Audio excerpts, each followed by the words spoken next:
This is a huge turning point for the San Antonio Spurs, coming off a couple of brutal performances from Wembanyama and Stephon Castle getting into that point guard role. Their biggest challenge yet is coming up against Kevin Durant and Alperen Sengun, and the first NBA Cup game of many for the Spurs. This not only will give a big indication as to where the Spurs will land in the NBA Cup landscape, but also tell us a lot about Victor Wembanyama, the coaching, and how we're dealing with other teams running defense against Victor Wembanyama that's running into some problems for the Spurs. We got to get into some old Mitch Johnson quotes, some outlook for the game, and all that coming up on this episode. And we'll start with the spread. So right now, actually, the Rockets are the minus 2.5 here. It's going to be a close game. I think a lot of people think that this could probably be close, but the problem is, again, the San Antonio Spurs are riddled with injuries. Now, I don't want to take anything away from the Houston Rockets. Of course, Fred VanVleet is going to miss, I think, all of this season, if not most of it, with his knee injury, so he'll be out. But right now, we look at the injury report.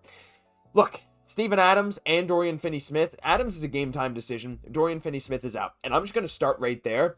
Steven Adams being game-time decision, you just really hope that he's not going to play. Because, again, the San Antonio Spurs are not only going to be without Luke Kornet, but Kelly Olynyk is even a game-time decision. So if Steven Adams is playing, that gives a huge boost to the Houston Rockets on the glass, which they already might have. So, again, the Spurs are coming off a couple of tough performances, but tonight is the game where they really get to prove and show that they can bounce back from this, but also that Wemby can bounce back. And I am not worried. I am ready to see how Wemby takes this game into his own hands. And we'll get into that more in a minute. But again, we know Kevin Durant is leading the Houston Rockets. Victor Wembanyama is leading the San Antonio Spurs. But like you can see here, the Houston Rockets, they've been on a roll. They're a high-octane, high-scoring team. They're very exciting to watch. They have threats from all over the court. And they're averaging almost 125 points per game this year. They're shooting about the same as the Spurs from the field, but they're getting more rebounds, more assists, even similar amounts of blocks. So their paint defense is not bad either. We have Wemby.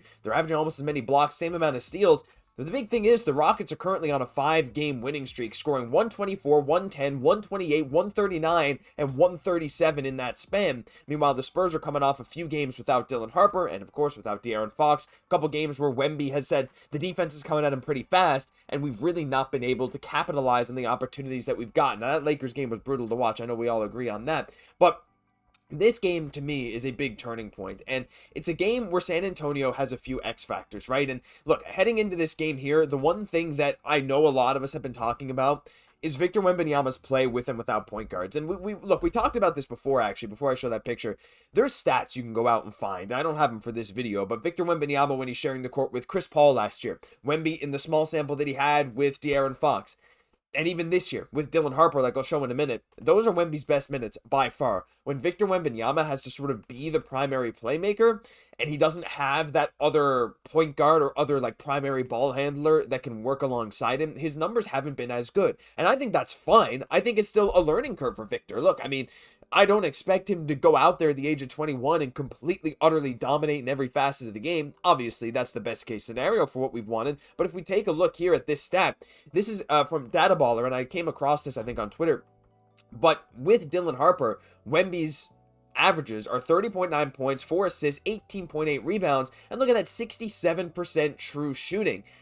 But without Dylan Harper, his turnovers take a huge jump because, again, he has the ball in his hands. He has to create a lot more. The points, the assists, the rebounds, the true shooting, the free throw attempts, everything goes down. And that's just this season's sample. I'm sorry, this is per 75 possessions, not per game, but roughly the same at this point, considering how much he plays. So this is just another bit of evidence why De'Aaron Fox is so desperately missed in San Antonio. But to me, there's a big burden on Stephon Castle to continue to improve at that point guard role, because Castle, we've seen him, right? 6 turnovers last game. He had 9 a little while ago. He had a couple games where he was pretty good on the turnovers, but with Dylan Harper out, look, Lindy Waters took a lot of those guard minutes away from Jordan McLaughlin last game, so he could be okay, but even he had 0 assists in his bench minutes when he was kind of a primary ball handler, though again, I don't think that's Lindy Waters, like his best way to use him. I think he's a solid shooter, but he's really not that point guard either. And Stephon Castle definitely isn't either. And so when him and Wemby are playing, obviously they're both incredible. Stephon averaging 19, 6, and 6 basically this year with 2 steals a game. The 5 turnovers is the big problem, right? So running the offense right now through him and Victor, has not really worked well. And going against the Houston Rockets team that is going to play fast and is going to play, I don't know if I want to say physical, but they're going to hound you, right? Like, the thing is, Alperen Sengun, he had one of his best games of his career against San Antonio, I think, last year. And he had like 47 or 40 something and 16, I think, against the Spurs. And he's been off to a hot start this year. So, you know, while Stephon Castle is going to be guarding their guards, the big worry here again is the big man on Houston, right? You have guys like Sengun. You even have guys like Terry Eason, who's not really a big man, but he's kind of rolling right now too. Again, Steven Adams, if he plays. And if Wemby is really the only big we have, and if Olynyk's out, that's going to be a bit of a struggle. So having Wemby defend Sengun well is going to be a big part of this game, which is why I bring this back to Castle.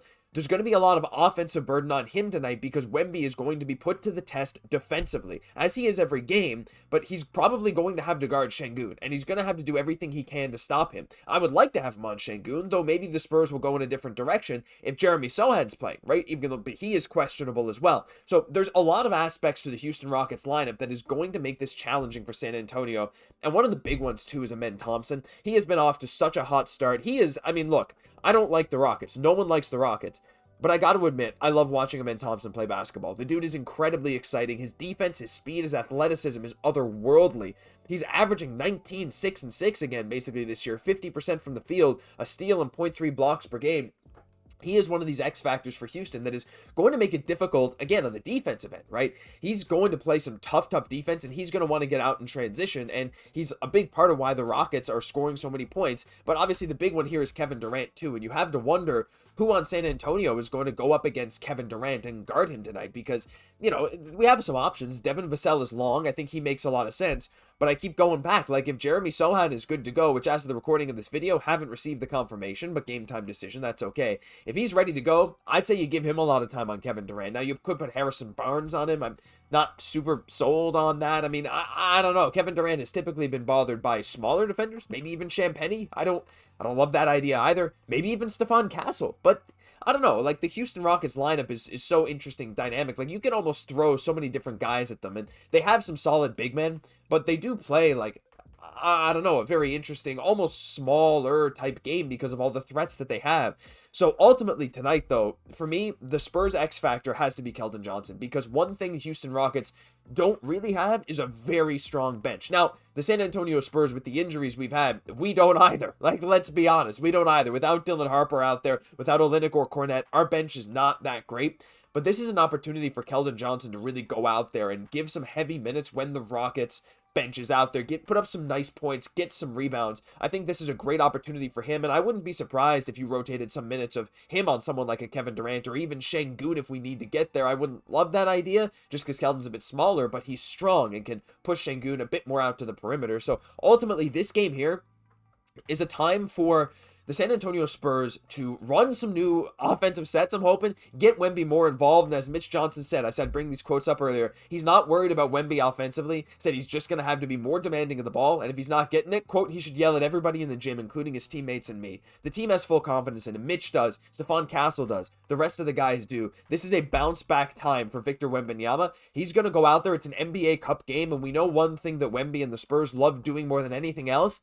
It's winning. And this is the game here that has big implications moving forward. I mean, the Blazers and Nuggets was the only game that happened already, and that was a fun game. The Blazers ended up coming out on top, and you know the Nuggets are not going to take that lightly, so they're going to be fighting back for a bunch of wins. This is going to matter a lot for the rest of the NBA Cup. This game here, it's a tough group. This young defensive Blazers team, the Nuggets are always so good, the Rockets are so good, and you can never count the Warriors out. It's a tough division, but if the Spurs can do something tonight, it's a big turning point for the team, not only for the NBA Cup, but for Wemby's, I don't think he really needs confidence, but for Wemby's overall play, and for how the Spurs can continue to keep rolling without De'Aaron Fox and Dylan Harper in the lineup until they come back. So I'm excited. Leave me your thoughts on this game down below. That'll do it for this episode of Spurs Digest. Leave a like and subscribe to the channel if you want to tune in every single day for all the latest Spurs news. We got your back. I'm your host, Josh Gosse, and I'll catch you on the next one.